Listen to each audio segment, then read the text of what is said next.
बिस्मिल्लाहिर्रहमानिर्रहीम। मुअज़्ज़ज़ नाज़रीन, अस्सलाम वालेकुम। मैं ख़ादिम हूँ और आपको यूट्यूब चैनल में खुशामदीद कहता हूँ। नाज़रीन, अक्सर ऐसा होता है कि नुकसान होने के बाद लोग सोच रहे होते हैं कि काश इंश्योरेंस ले ली होती, फैक्ट्री मुकम्मल जल गई है या गाड़ी इतनी डैमेज हो गई है कि अब वो जेब पे भारी है। तो ऐसे में ऐसे इंश्योरेंस एजेंट की तलाश होती है जो पिछली तारीखों में इंश्योरेंस पॉलिसी इशू करवा दे ताकि इस नुकसान को पूरा किया जा सके। लेकिन ऐसा होता नहीं है। इस वक्त कंडीशन ये है कि तमाम जो सिस्टम है वो सारा कंप्यूटराइज हो गया है। पुराने वक्तों में ऐसा होता था कि कोई ना कोई ऐसा एजेंट मिल जाता था जो पिछली तारीखों में इंश्योरेंस पॉलिसी इशू करवा देता था और इंश्योरेंस जो कंपनी है उसको नुकसान वो दे देता था और क्लाइंट का नुकसान कहीं ना कहीं से वो पूरा करवा देता था। लेकिन अब ऐसा बिल्कुल नहीं हो सकता। लेकिन लाइफ इंश्योरेंस में पिछली तारीखों में इंश्योरेंस लेना मुमकिन है, लेकिन लाइफ परपोज की सेहत ठीक होनी चाहिए। जी हाँ, मैं बात कर रहा हूँ back dated life insurance policy की। ये back dated life insurance policy क्या है, इससे आपको क्या क्या फायदे मिल सकते हैं, ये सब कुछ समझने के लिए हम चलते हैं स्क्रीन की तरफ।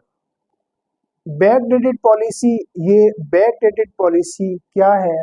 अगर आप किसी इंश्योरेंस पॉलिसी को पिछली तारीखों में इशू करवा लें तो ये बैक डेटेड पॉलिसी कहलाती है।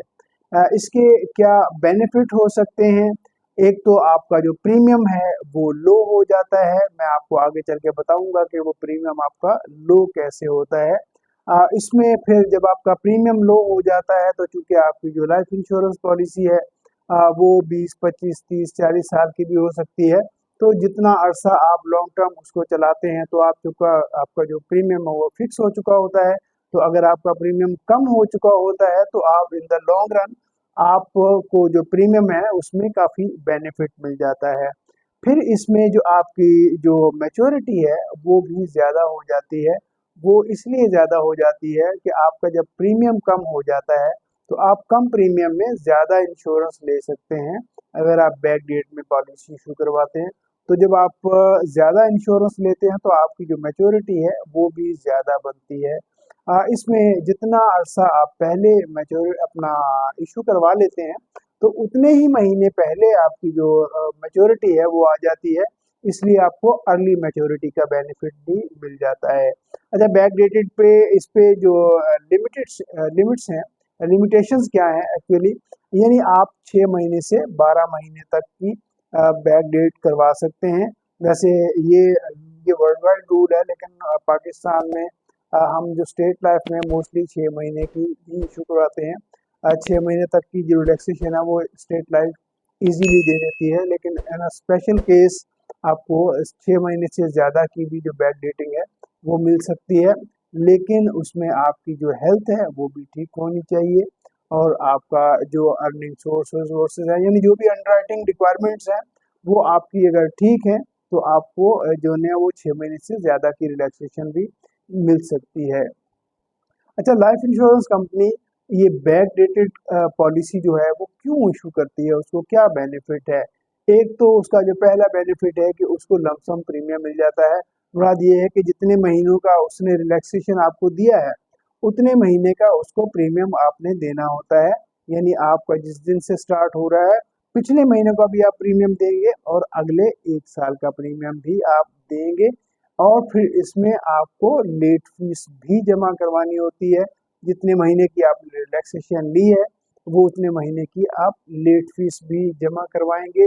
तो वो भी बेसिकली जो इंश्योरेंस कंपनी के लिए एक इनकम होती है, तो वो भी उसको बेनिफिट मिलता है। फिर उसमें आपको उसमें जो है वो मेडिकल बिल का भी बेनिफिट मिलता है। लेट्स से अगर इंश्योरेंस कंपनी ने कोई बड़ी इंश्योरेंस है और इंश्योरेंस कंपनी ने कहा कि जी आपको मेडिकल रिक्वायर्ड है, तो इस कंडीशन में बैक डेटिंग पॉलिसी में आप जो मेडिकल है वो भी आप खुद करवाएंगे। तो इंश्योरेंस कंपनी में उनको ये भी एक बेनिफिट मिल जाता है। अच्छा, कौन कौन सी जो पॉलिसीज हैं वो इस बैक डेटिंग में एलिजिबल हैं? एक तो इसमें एंडोमेंट प्लान्स हैं। एंडोमेंट प्लान्स जितने भी हैं वो इसमें एलिजिबल हैं। मोस्टली हमारे पास जो हम टेबल 03 बेचते हैं तो वो भी एक एंडोमेंट प्लान है। वो इसमें मोस्टली चूंकि अक्सर वही हम बेचा जाता है स्टेट लाइफ में, तो वो इसमें एलिजिबल है। फिर इसमें होल लाइफ इंश्योरेंस पॉलिसीज जो हैं वो भी जो है ना वो भी बैकडेटेड में इशू जो हम करवा सकते हैं। फिर जो बच्चों के जो प्लान है जैसे चाइल्ड प्रोटेक्शन प्लान है या child education and marriage plan है, ये जो प्लान है ये भी पिछली तारीखों में इशू करवाए जा सकते हैं। कौन कौन सी पॉलिसीज ऐसी हैं जो बैक डेट में हम इशू नहीं करवा सकते? इसमें एक तो सबसे पहले जो यूनिट लिंक्ड, जैसे हमारा जो तकाफुल है वो यूनिट लिंक्ड है, तो उसको हम पिछली तारीखों में इशू नहीं करवा सकते। प्राइवेट इंडस्ट्री में मोस्टली जो प्लान्स होते हैं वो सारे के सारे ही तकरीबन यूनिट लिंक्ड होते हैं, तो इसका मतलब है कि वहाँ पे हम प्राइवेट कंपनीज में जो इंश्योरेंस है वो हम बैक डेट में नहीं इशू करवा सकते, क्योंकि उनके तकरीबन जो प्लान है वो सारे के सारे वो यूनिट लिंक्ड होते हैं। क्योंकि उसमें आपको जो यूनिट रेट है, करंट डेट का जो यूनिट रेट है वो आपको चार्ज होता है। जब भी आप प्रीमियम पे करते हैं उस तारीख का जो भी यूनिट रेट है उसके मुताबिक आपको यूनिट एलोकेट होते हैं।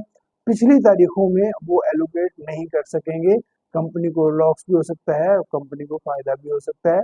लेकिन जो ट्रांसपेरेंसी है वो यही है कि जिस डेट को आपका प्रीमियम आया है उसके आगे पीछे जैसे ही वो अगले दिन या उससे अगले दिन मैच होता है तो उस दिन आपको जो भी रेट होता है वही आपको चार्ज होता है। तो इसलिए यूनिट लिंक जो प्रोडक्ट्स हैं उसमें आपको ये पिछली तारीखों में पॉलिसी इशू नहीं हो सकती है।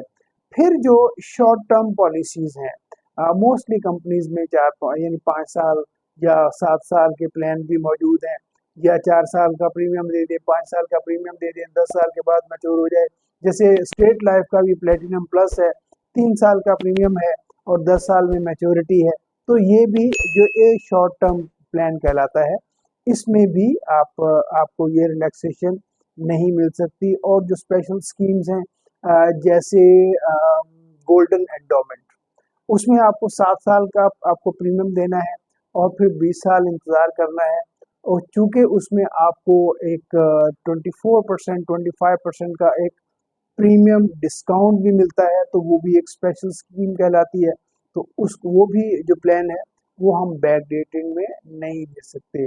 और भी बहुत सारी है जैसे एन्युटीज हैं और बहुत सारे काफ़ी सारे प्लान ऐसे हैं स्टेट लाइफ में जो हम वो स्पेशल स्कीम के अंडर आते हैं, वो हम बैक डेट्स में इशू नहीं करवा सकते।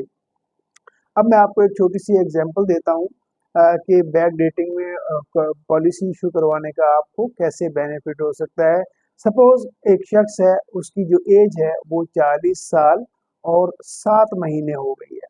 अब चूंकि लाइफ इंश्योरेंस में होता ये है कि जो आपकी बर्थडे है उसके नियरेस्ट जो है वो आपकी जो एज काउंट होती है। लेट्स से आपकी जो बर्थडे है वो जनवरी 1 है। अब जनवरी 1 है तो अगर आप जो पॉलिसी ले रहे हैं वो ले रहे हैं जुलाई में, तो आपकी जो डेट है वो अगले उसमें काउंट होगी। उस वक्त आप सपोज कह रहे हैं कि यार मैं तो 40 साल का ही हूँ, जबकि आप जुलाई में पहुंच गए हैं, तो उस वक्त इंश्योरेंस कंपनी आपको 40 कंसीडर नहीं करेगी, इंश्योरेंस कंपनी आपको 41 कंसीडर करेगी। तो यहाँ भी वही सिनेरियो है कि एक शख्स है जो जुलाई में पहुंच गया है, तो वो अगर जुलाई में पहुंच गया है तो वो अगर बैक डेटेड में आ जाएगा तो वो 40 के नियरेस्ट आ जाएगा। अगर लेट से वो 2-3 महीने का रिलैक्सेशन लेता है तो वो 40 के नज़दीक आ जाएगा, तो उसको जो रेट है वो 40 वाला चार्ज होगा, उसको 41 वाला रेट चार्ज नहीं होगा। अच्छा, जब उसको 40 वाला रेट चार्ज होगा तो ऑब्वियसली सपोज उसने अगर अज्यूम करें उसने अगर सोचा है कि मुझे 1 लाख रुपया राउंड में देना है, अब 1 लाख रुपया वो देना चाहता है और वो 40 साल की एज में अगर वो 1 लाख रुपया देगा तो उसको डेफिनेटली 2 मिलियन की इंश्योरेंस मिल जाएगी। लेकिन अगर उसकी एज 41 कंसीडर करेंगे तो उसको जो इंश्योरेंस है वो 2 मिलियन की नहीं मिलेगी, वो उससे कम हो जाएगी। तो इसका मतलब ये है कि बैक डेटेड में अगर वो को 2-3 महीने का रिलैक्सेशन उसको मिल जाता है, एक तो उसकी इंश्योरेंस बढ़ जाती है। जब उसकी इंश्योरेंस बढ़ जाती है तो ऑब्वियसली उसकी मैच्योरिटी भी बढ़ जाती है। जी तो नाज़रीन, आपने देखा कि कैसे थोड़ी सी लेट फीस जमा करवा के आप अपनी पॉलिसी को पिछली तारीखों में इशू करवा सकते हैं और प्रीमियम का एक अच्छा फ़ायदा ले सकते हैं। इसके साथ ही खादिम को इजाज़त दीजिए। अपना और अपनी फैमिली का बहुत ख्याल रखिएगा। पाकिस्तान जिंदाबाद।